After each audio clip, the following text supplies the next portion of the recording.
videoda Minecraft çakması oyunları deniyorum. Çoğu berbat olsa da bazıları hiç fena değil. Birinci oyun internetten oynanıyor ve bunu yorumlarınızdan seçtim. Oynayacağım çok fazla oyun var ve düğmeye bastığım gibi menüye geldim. Adımı yine biriniz almış, o yüzden ismim Appendix 1 ve lütfen artık adımı almayı bırakın. Hayatta kalma modunda hızlı oyna diyorum ve dünyaya girişimizi yaptık. Abi sen yetkili birine benziyorsun, 34. seviyeymiş ve bizim tipler neden aynı? Bu adam niye uçuyor? Ne oluyor lan burada? Karakterimin tipini değiştiremiyorum bu arada. Çünkü oyunda mağaza sistemi var ve burası Roblox'un birebir aynısı bence. Her neyse dünyayı keşfetmeye başlayalım. Birazcık şurada kaos hakim olsa da buralar daha normal gibi duruyor. Buradan birkaç tane odun topluyorum ve nedense tüm ürünler parayla satılıyor ve onları almak için reklam izlemem gerekiyor. Peki ben bu topladığım odunları nasıl dönüştüreceğim? Tuşlara rastgele basıyorum ve sonunda envanterime erişmeyi başardım. Ve odunları dönüştürdükten sonra galiba bu çalışma masası, onu da ürettim ve bunun üzerinde bir sürü şey üretebiliyoruz. Fakat ben bunları üretmekle uğraşmayacağım. Etrafı gezeceğim ve yapan birilerinin evine bakacağım. Mesela tam burada biri mekan yapmış kendine. Bence güzel de duruyor ve buranın hala daha yok olmamış olması bir mucize bence. Çünkü spawn'ın orası bayağı kargaşa doluydu ve çöle geldik. Burada da biri ev yapmaya çalışmış galiba. Hemen onun da evini ziyaret ediyorum ve içerisi tamamen bomboş. Aslında farklı biyomlar ve hayvanlar bulunuyor ve bunu tarayıcıdan oynadığımızda düşünürsek fena değil. Yine de alacağımız eşyaları reklam izleyerek veya para vererek alabilmek çok saçma geliyor Minecraft için. Bu arada bir mağara buldum.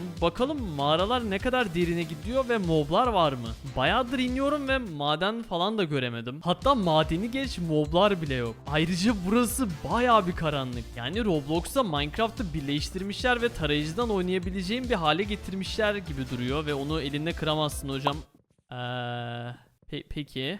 Bu seride daha iyi Minecraft klonları kesinlikle gördük ve bu çok da iyi durmuyor bence. Açıkçası bana çok hitap etmedi. Puanım 4. Sıradaki oyunu merak ediyorum çünkü bir takipçim önerdi. Ayrıca sonra Twitter'da da gördüm. Bakalım nasılmış. Dünyaya girdim. Bir tane kitabımız var. Burada tarifler ve oyunun nasıl oynandığı anlatılıyor. Ama gerek yok hocam. Nasıl oynandığını anlarız. Ve uzak çizim mesafesi oldukça fazla bence. Öncekine kıyasla ilaç gibi geldi de benim karakterimin tipin neden böyle ki? Neyse onlara takılmayalım. Yerde çubuklar var. Bunları toplayabiliyoruz. Aynı Hytale'da olduğu gibi.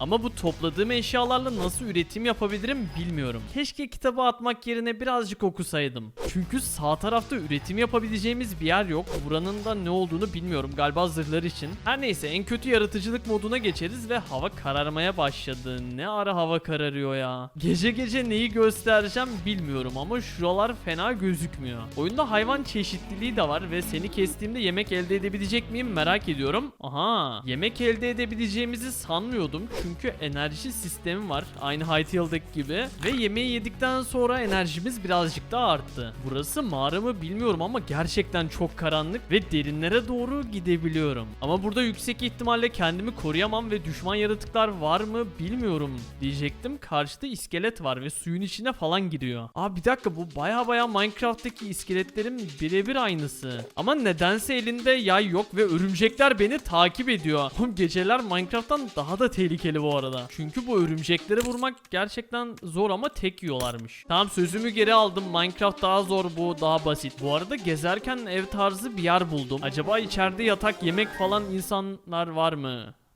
Hiçbir şey yokmuş burada. Ama en azından meşale var. Yani etrafı aydınlatabiliriz istediğimiz zaman. Keşke dinamik aydınlatma falan da olsaydı. Gezerken etrafı aydınlatabilseydim. Sanırım ben bu çakma Minecraft'lardan çok şey bekliyorum. Abi sonunda daha büyük bir yer buldum ve Minecraft çakması oyunlarda genelde yapılar olmuyor. O yüzden bu oyuna +1 yazdım bile şimdiden. Hocam ama sen gelmesen, hani burayı ben keşfettim. Yatak falan varsa sabah yapabilirim diyeceğim de iç kısımlar bomboşmuş ya. Sinirimi senden alacağım. Yapabileceğin hiçbir şey yok. Köşeye sıkıştırdım seni. Ve kestiğim gibi 3 tane kemik geldi. Ama devasa gözüküyor. Ayrıca kale buldum. Bunun üzerinde ne var merak ediyorum. Yine yüksek ihtimalle herhangi bir şey çıkmayacak ama berbat kontrollerle yukarı çıkmam gerekiyor. Umarım düşmem. Ve en üste geldiğimde sandık var. Hatta bir sürü de yemek varmış. Evet, ilk kez boşu boşuna gelmedim. Burada yemeklerin yanında aynı zamanda aletler de varmış. Eşyaları üretmeyi bilmediğimden dolayı ilk kez kılıç elde ettim ve tek atıyor. geliyor. Aslında biyom çeşitliliği fena değil ve çok uzakları görebiliyoruz.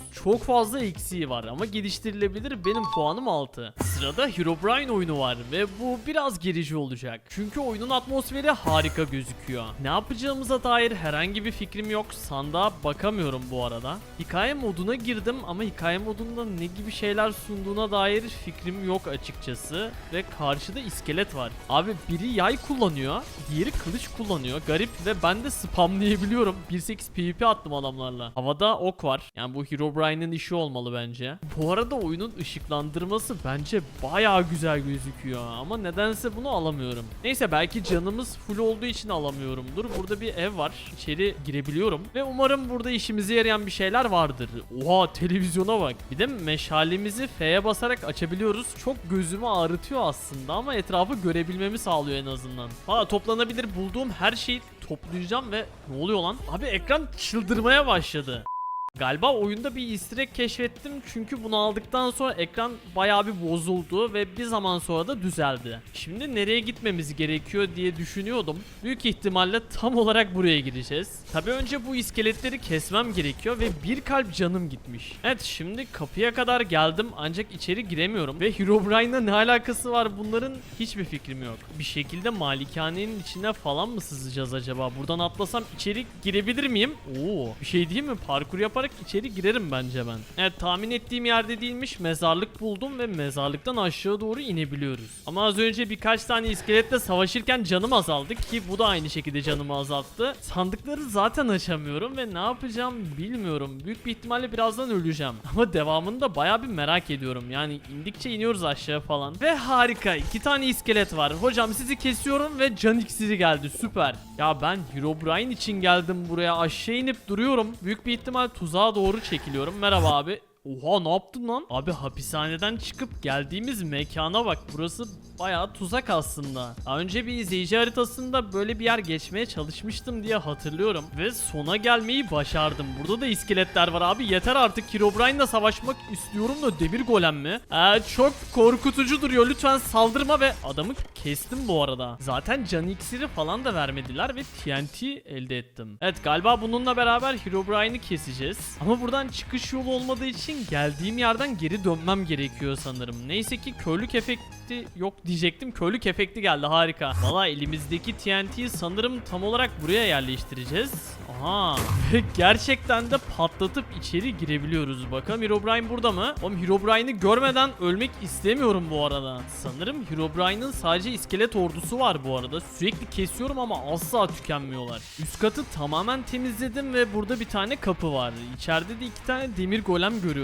Ama bu kapıyı nasıl açacağız bilmiyorum. Düğmeye basıyorum fakat herhangi bir şey olmadı. Tamam peki kapıyı kırmaya çalışsam. Aha kırıldı lan. Önce şu demir golemleri kesmem gerekiyor. Hala daha hasar yemedim. Çok şanslıyım bence. Ve sonuncuyu da kestim. Bir kalp bile hasar almadan hepsini halletmiş oldum. Ama hala daha Herobrine'la karşılaşmadık. Şunu da kırıyorum abi. Hadi artık burada olsun Herobrine. Abi adam ne saklandı ya. Aha portal var. Buradan gideceğiz. Büyük bir ihtimal Nether'dadır. Canımızı dolduralım ve Nether'a geçelim. Evet yukarıda Herobrine yazıyor. Önce şu yanındaki yaverlerini kesmem gerekiyor. Ve oha ne oldu? Ekranıma hatalar geliyor. Evet Herobrine tarafından hackleniyorum galiba şu an. Arada vurabilsem de çok fazla hasar yedim şu an. Ne yapacağım? Büyük bir ihtimal öldüm bu arada. Şu an jitter click bilmem ne her şeyi yapmaya çalışıyorum. Canını neredeyse bitirdim. O da benim canımı bitiriyor bu arada. Gel gel gel gel. Her vurduğumda ekran bu arada bozuluyor. Ve öldüm. Hayır ya. Canı da bayağı bir azalmıştı. Ve yeniden doğduğumda böyle bir yere geldim. Çok garip ve korkutucu hissettiriyor. Burada da bir teknemiz var. Abi oldukça deneysel bir şeyler yapmış. Ve çok gerçekçi su modu da var içinde. Açıkçası keyif aldım bundan. Puanım 8. Sırada mobil oyun var ve 10 milyondan fazla indirilmiş. Valla biliyorsunuz çok fazla ön yargım var. Ama yine de bakalım. Evet ön yargılarım gerçekten boş değil. Burada ne yazıyor bilmiyorum. Rastgele birine tıkladım. Ve dünyaya giriş yapmayı başardık. Ama gözlerim kanıyor gerçekten. Bu renk paleti nedir ya? Bu oyun gerçekten böyle mi? Daha önceden oynadıysanız yorumlara yazın. Ben de hiçbir şey yapmamama rağmen böyle açıldı. Hani 10 10 milyon indirmeli bir oyun olarak düşünürsek gerçekten rezalet gözüküyor şu an. Bence bu oyunun incelenmesi lazım. Mesela banka oturabiliyoruz, güzel. Ama etrafta gördüğünüz ikonların her biri çok saçma. Mesela kalplerin arkasında beyaz kısımlar var. PNG olarak kaydetmemişler. Ya da bende böyle gözüküyor şu an, bilmiyorum. Etrafta NPC'ler var ya da gerçek insan mı bilmiyorum. Hiçbir şekilde etkileşime giremiyoruz bu arada. Tabi hayvan çeşitliliği de gerçekten bayağı bir iyi. Burada bir ineğimiz var. İnek olduğunu anlayabiliyoruz en azından. Öyle düşünmek gerekiyor. Evet, burada bir mekan var ve içeride meşaleler çok kötü duruyor. Ama tahminimce burası bir okul. Yerlerden, duvarlardan ve camlardan buranın okul olduğu çok net anlaşılıyor bence. Başka bir haritayı daha denemek istiyorum. Bence tamamen bu da bozuk olacak. Çünkü oyunun bozuk olduğunu düşünüyorum. Ve rezalet bir dünyaya tekrardan hoş geldiniz. Gerçekten şu an oynamak bile istemiyorum. Çoğu kişi bu oyunları oynuyor ki burada herhangi bir sorun yok. Yani istediğiniz gibi oynayabilirsiniz zaten. Ama bunların kötü olduğunu söyleyince bana kızıyorsunuz. Yani oynadığınız oyunları ölümüne savunmaya gerek yok. Eksikleri olabilir. Ki orijinal Minecraft'ın da çok fazla eksiği var ama bunun kadar olamaz. Bu bayağı kötü bir klon. O yüzden puanım 1. Sıradaki oyun çakma değil aslında ve Minecraft'tan daha zor. Oyun 1000 lira falan normalde ama ben demosunu deneyeceğim. Çünkü yüksek ihtimalle oynamaya devam etmeyeceğim ve orijinali şu anda oyunun güncellenen hali bundan daha iyi durumda. O yüzden oyunun son haline kesinlikle YouTube'dan bakın. Birazcık gelişmek istiyorum. Buradan birkaç tane odun kıracağım. Tabii ki eski bir demo olduğu için çoğu şey şu anda farklıdır. Bu arada envanterimi açamıyorum. I tuşu veya E tuşuna bastığımda üretim yapabileceğim bir yer gelmiyor. O zaman üretim yapmadan etrafı keşfetsek daha mantıklı olabilir. Karlı bir biyomumuz var. Süper. Suyun içinde bir şeyler var mı merak ediyorum. Evet, dümdüz suyun altı işte. Oyunun son haliyle alakalı bir video izlemiştim. Adamlar mineral falan topluyordu suyun içinden. Yani bayağı detaylı şeyler var. Minecraft'taki en zor mod paketini düşünün. Bu oyun ondan daha da zor. Demircilik yapabiliyorsunuz. Farklı iklim şartları var. Tabi bu demoda hiçbiri yok galiba. Zaten demoyu yüklerken bunun çok eski bir versiyon olduğunu söylüyordu. O yüzden burada puanlamanın mantığı olmuyor. Fakat yine de oyunun orijinalini almamı ve denememi isterseniz yorumlara yazın. Açıkçası çok da değeceğini düşünmüyorum. Çünkü oynamayacağım. Ama yani yorum yazmak sonuçta bedava. Yaratıcılık modunu da denemek istiyorum. Düz bir dünyada başlattı bizi ve envanterimizde çok fazla eşya yok açıkçası. Bir yandan da oyunun demosunu oynadığımız için çok da bir şey sunmuyor gerçekten ve oha, bir dakika, Hytale buradan çalmış arkadaşlar. Evet, Hytale'da da böyle bir hata vardı ve etrafa yayılmıyordu sular. Ve dünya üzerinde sanki oyun türü denilen bir şey yokmuş. Her benzer şey birbirinden çalmış gibi düşüncelere sahipseniz bunu yapmayın. Çünkü Minecraft'ta Infinite Miner'dan esinlenerek yapıldı. Her bloğun olduğu oyun birbirinden çalıntı olmuyor ya da bug'ın aynı olduğu. O zaman Call of Duty, Battlefield ve Counter Strike birbirinden çalmış oluyor çünkü hepsinde silah var falan. Yani çok saçma düşünceler bunlar. Hytale'ı sadece oynadığım için bile Minecraft'ı sattığımı söyleyenler olmuştu. O hafta 150 saat emek verip bir Minecraft videosu yapmıştım. Evet. Ya neyse işte, rekabet güzel, Minecraft tarzı bir oyun ve bunun güncel halini merak ediyorum. Dediğim gibi almamı isterseniz yorumlara yazın. Sıradaki oyun birazcık ilginç. Çünkü ismi Minecraft çizim sürümü. Adından dolayı her şeyi çizdiler mi merak ediyorum. Evet, dünyamız oluşturuldu ve gerçekten de çizim yapılmış gibi gözüküyor. Yani en azından uzaktaki şeyler çizimle yapılmış. Ve nedense şu an etrafımda kendi kendime dönüyorum. Elim mouse'da bile değil. Bu da tarayıcıdan oynandığı için kontrolleri gerçekten çok zor. Ama Minecraft'ın birebir aynısı diyebiliriz aslında. Çünkü ineklerin falan yapay zekası orijinallik gibi. Ama mobların yakınlarına yaklaştığımızda böyle topçuklar var üzerlerinde. Aslında şu an bunun nasıl çalıştığını anlamaya çalışıyorum. Yaklaştığımızda gördüğünüz gibi her şey topçuklardan oluşuyor. Ama uzaktan baktığımızda Minecraft'a bayağı bir benziyor. Bu arada karşıda köy var. Demir golemi kesebilir miyim merak ediyorum. Yerde de cam mı bunlar, su mu? Yani doku olarak cama benziyorlar ama suyun içerisine ilerliyoruz.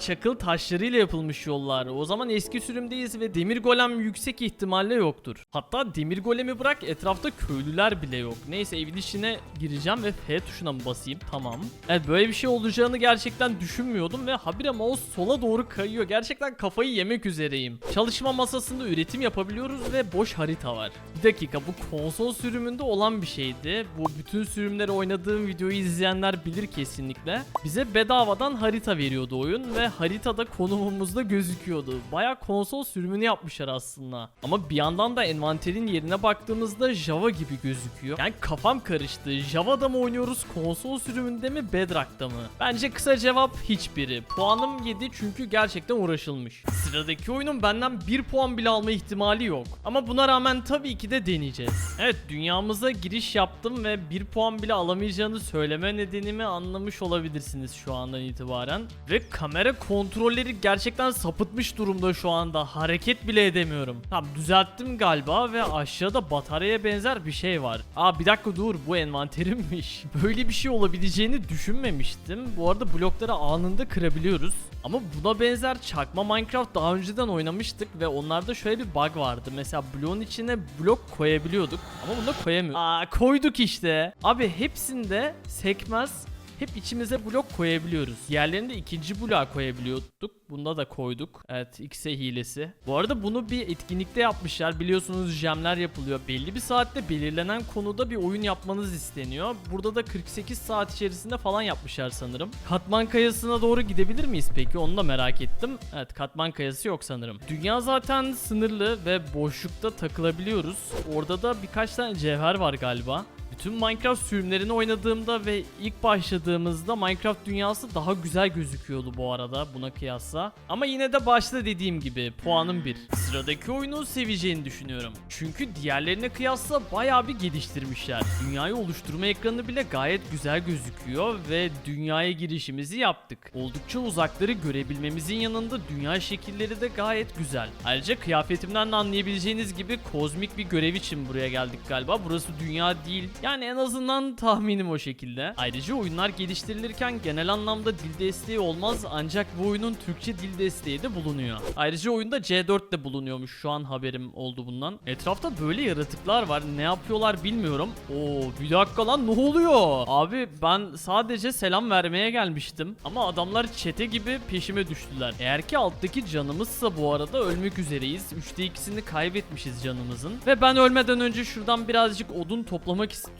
Evet, topladığım odunlarla hemen tahta üretiyorum ve nedense çalışma masası falan yok. Galiba her şeyi buradan üretebiliyoruz. Diyecektim de çalışma masası da varmış ve çalışma masası için alüminyum cevheri gerekiyor. Evet, onu nasıl üreteceğime dair bir fikrim yok. O yüzden buradan birkaç tane çubuk ve odun kasa ürettim. Valla bununla ne yapabilirim bilmiyorum. Sağ tıkladığımda bir dakika, bu sandık. Kasa deyince başka bir şey geldi aklıma. Ama yine de ben alüminyum cevherini nasıl elde edeceğimi bilmiyorum. Yani kazma falan yapamadım. Elimle taş kırabiliyorum bu arada ve bununla beraber de taş kazma üretebilirim. Elimle taş kırabilmem gerçekten garip hissettiriyor ve F5'teyken bir bug'ımız var. Aşağı görebiliyorum. XY gibi oldu. Yani anladığım kadarıyla çalışma masasında temel eşyaları değil de daha komplike eşyalar üretiyoruz. Gerçi sözümü geri alıyorum çünkü burada alev makinesi falan var ve bunun için çalışma masasına ihtiyacımız yok. Elimizde üretebiliyoruz. Alev makinesini merak ettiğimden dolayı Creative moda geçtim. Bu arada uzak çizim mesafesi bayağı iyiymiş. Ve şimdi bunların üzerinde deneyebilirim de çok da mükemmel değilmiş yani. Açıkçası daha efektif bir şeyler bekliyordum. Creative menüsünü incelediğimde de çok fazla şey yok açıkçası. Bir C4'ü denemek istiyorum. Yerleştirdim ve TNT gibi patladı. Genel anlamda eksikleri olsa da beğendim. Puanım 7. Sıradaki oyun 24 saat içinde yapılmış ve görselleri bunların hepsinden daha iyi gözüküyor bence. Evet, yeni dünyayı oluşturdum ve nedense yukarı doğru bakmaya başladı. Çünkü PlayStation 5 kolum takılıydı ve PlayStation 5'e desteği var oyunun. Bu çok saçma bu arada. Çünkü Minecraft'ta Java sürümünde bile konsol desteği bulunmuyor. Kolu çıkardığımda bu arada tekrardan yukarı doğru bakıyor. Böyle bir bug var, neden bilmiyorum ama görüntü gerçekten güzel, hoşuma gitmeye başladı. Ayrıca Creative moddayız zaten. Yürümeme gerek yok bence. Gerçi Creative moddayız diyorum da burada toplamda 24 tane eşya var. Bu oyun 3 ay önce oynadığım oyuna benziyor ve o oyuna Mojang telif hakkı için dava açmıştı ve insanlar tepki gösterince geri çektiler. Çünkü bahsettiğim oyunla Minecraft bambaşka. Bu da onun basit hali gibi. Puanım 5. Sonuncu oyunumuz da Roblox'tan. Daha önceden Roblox'ta denemiştik fakat bu birazcık daha farklı gibi. Çünkü bilmiyorum diğerlerini hatırlıyor musunuz ama bunun grafik kalitesi daha yüksek gibi. Tamam, yine chunk mesafesi inanılmaz düşük. İlerledikçe bir anda açılıyor ve dibimizdeki yerler açılıyor. Ama karakterin hareketleri bile Minecraft hissiyatını veriyor. Envanterimiz neredeyse Minecraft envanterinin aynısı ve Roblox'ta bunu yapabilmek çok saçma hissettiriyor. Tabi şu an Minecraft'ın eski sürümlerindeyiz gibi düşünebilirsiniz. Uf sesi var ki bu bir yandan da Roblox'taki hasar sesi. Eskiden Minecraft'ta da aynısı vardı. Bu Minecraft'ta ne yapabilirim bilmiyorum ama normal bir çalışma masası yapacağım ve tarif kitabına bakacaktım ancak tarif kitabı da yok bu sürümde. Çünkü neler eklediklerini merak ediyordum açıkçası ama envanterde bir dakika, mağaza açabiliyoruz, bunu daha önceden de görmüştük ve silah falan var, yani para vererek silah elde edebiliyorsun. Evet, Minecraft diye geldik ama oyun bambaşka bir yerlere gitti. Neyse, bu arada akşam oluyor ve taba bastığımda ayarlara ulaşabiliyorum. Buradan bunu arttırsam, hatta birazcık fazla arttırdım galiba. Evet, sonunda etrafı görebiliyorum. Bunun ayarı vardır diye düşünüyordum ki varmış gerçekten. Tabi hava karardığı için etrafı gösteremiyorum. Puanım 7. Ekrana çıkan videolarımı izleyip kanalıma abone olabilirsin. Hoşça kal.